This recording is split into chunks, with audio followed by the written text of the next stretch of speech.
عدل و انصاف کی عدالتیں، اللہ اکبر، انصاف بولتا تھا۔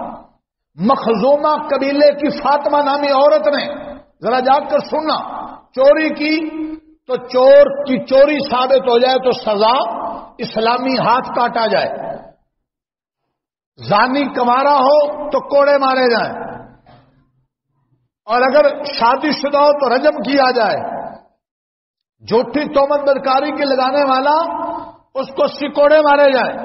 بہت سے لوگ کہتے ہیں یہ اسلامی سزائیں وحشیانہ کافر، ان کا پھیلایا ہوا شوشہ، چند مجرموں کو جرائم ثابت ہونے پر سزائیں چوکو چوراہے میں دی جائے، سارا معاشرہ ان بدکاریوں سے، بے حیائیوں سے کیا ہو جائے، چوری چمٹی سے پاک ہو جائے۔ یاد رکھیے، ہاں، اور وہ چند ہاتھ کٹ جانے چاہیے، وہ چند جانیں چلی جانی چاہیے جن کے وجود اور جن کے ہاتھوں نے سارے معاشرے کو بدامنی کا، یاد رکھو، اور بے چینی کا اور عدم تحفظ کا شکار کر رکھا ہے۔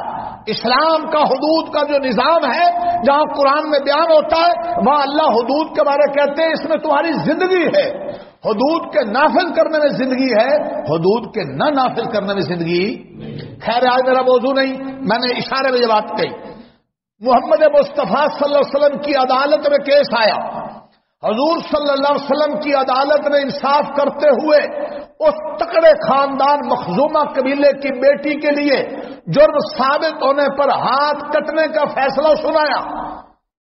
خاندان تکڑا تھا، پارٹی تکڑی ہو، قبیلہ تکڑا ہو، وہ اپنی توہین سمجھتا ہے ہماری لڑکی کی ہاتھ کٹے گا۔ انہوں نے سارے حربے اختیار کیے، رشوت تو چلنے کا کوئی تصور ہی نہیں تھا۔ آج تو عدالتیں بک جاتی ہیں، وکیل خریدے جاتے ہیں، خدا را، اور سال بیت جاتے، انصاف نہیں ملتا، کہتے ہیں معاشرہ کیسے سنورے گا۔ ایک اصول یاد رکھ لو، کوئی بھی معاشرہ کفر کے ساتھ چل سکتا ہے، کافر بھی ہو مسلمان بھی ہو اکٹھے چل سکتے ہیں، حضور کے زمانے میں بھی چلا، لیکن معاشرہ ظلم کے ساتھ باقی نہیں رہتا۔ اصول یاد رکھیں۔ رشوت کا تو تصور نہیں تھا، جا کر نظریں ٹکی، حضور علیہ الصلوۃ والسلام کے منہ بولے بیٹے حضرت زید کے بیٹے اسامہ پر۔ حضور کو حضرت زید اور اسامہ سے بہت محبت تھا، اور کہ ان کی سفارش کراتے ہیں ہماری بیٹی بچ جائے گی۔ حضرت اسامہ نے حضور سے آ کر بات کی، وہ ملے، اور حضور علیہ الصلوۃ والسلام کو انتہائی محبت ہے اسامہ سے، لیکن آپ کا چہرہ سرخ ہو گیا،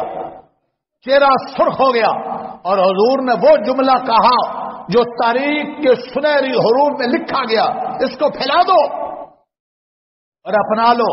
حضور نے فرمایا، سنو، میں محمد کی بیٹی فاطمہ، قبیلہ مخزومہ کی بیٹی فاطمہ کی بجائے میں محمد کی بیٹی فاطمہ بھی یہاں ہوتی اور وہ بھی یہی جرم کرتی تو محمد کی عدالت اس کو یہی سزا دیتی۔ تکڑی سوارے سے نے بھی کام نہیں کیا، رشوت کا تو تصور نہیں، اس سے معاشرہ نکلتا ہے۔ خدا را،